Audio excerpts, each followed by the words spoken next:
Sir sir ఇప్పుడు మీకు అర్థమై ఉంటుంది సార్, మా ముఖ్యమంత్రి గారికి కూడా అర్థమై ఉంటుంది ఎవరు ఫ్రస్ట్రేషన్లో ఉన్నారు అనేది. ఎవరు ఫ్రస్ట్రేషన్లో ఉన్నారు సార్? శ్రీహరి గారు ప్లీజ్. కాదండి ప్లీజ్ ప్లీజ్ సార్, మీరు ఆపాలే సార్. ఆపిన ఆపిన ఏం ఆపినందుకే ఆపిన మీరు సార్? మాట్లాడుతున్నారు. ఆయన మాట్లాడిన తర్వాత ఆపడా సార్? అరే ఒక మంత్రి సార్, ఒక మంత్రి గారు మస్తు ఏంది సార్, మస్తు ఏంది సార్, మస్తు ఎక్కిందని మాట్లాడింది సార్. ఒక మంత్రి గారు శాసనసభలో మాట్లాడవలసిన భాషనేనా సార్ అది? ముఖ్యమంత్రి గారు దీనికి ఒప్పుకుంటారా సార్ ఇది? కానీ ఒక్క మాట మాత్రం చెప్పాలనుకుంటున్నా సార్, మా పార్టీ ఏమని అనుకొని ఆ పార్టీ ఏమని అనుకొని నేను ఒక మాట మాత్రం చెప్పాలనుకుంటున్నా. నేను ప్రస్తుత ముఖ్యమంత్రి రేవంత్ రెడ్డి గారు పూర్వాశ్రమంలో మేము ఒకటే స్కూల్లో చదువుకున్నాం సార్.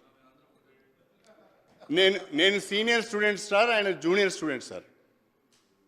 ఆయన ముఖ్యమంత్రిగా ఉండాలని మాత్రము నాకు మనసు నిండా ఉన్నది సార్. కానీ రేవంత్ రెడ్డి గారు కొంచెం మీ వాళ్ళతో జాగ్రత్తగా ఉండండి, మీ వాళ్ళతో జాగ్రత్తగా ఉండండి రేవంత్ రెడ్డి గారు.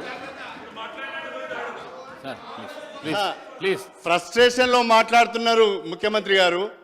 మా వైపు నుంచి మీకు ఏం ప్రమాదం ఉండదు, మీరేం మా గురించి వరి కాకండి, మీ వాళ్ళని జర జాగ్రత్తగా చూసుకోండి. ప్లీజ్ ప్లీజ్ వాళ్ళని జాగ్రత్తగా చూసుకోండి. శ్రీహరి గారు ప్లీజ్ ప్లీజ్.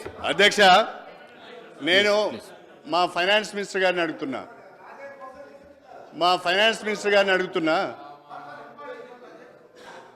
అధ్యక్ష, డాక్టర్ బిఆర్ అంబేద్కర్ అభయస్థం పేరిట ఎస్సీ ఎస్టీలకు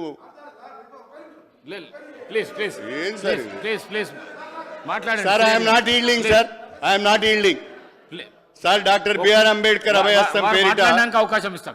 ఎస్సీ ఎస్టీలకు ఒక్కొక్కరికి 12 లక్షల రూపాయల చొప్పున ఆర్థిక సాయం అందిస్తాం, వాళ్ళకు ఆర్థిక స్వావలంబన కల్పిస్తాము, ఉపాధి అవకాశాలు కల్పిస్తామని చెప్పారు సార్. చాలా సంతోషం, వి వెల్కమ్ ఇట్. కానీ విక్రమార్కజీ, బడ్జెట్లో దీనికి సంబంధించిన అలొకేషన్ లేదు. ఒకవేళ ఉంటే ఉన్నది అని చెప్పండి, లేకుంటే రేపు పెడతాము, మళ్ళీ రెగ్యులర్ బడ్జెట్లో పెడతామని చెప్పండి. కాకపోతే ఇంకొకటి అధ్యక్ష, నేను మన అంబేద్కర్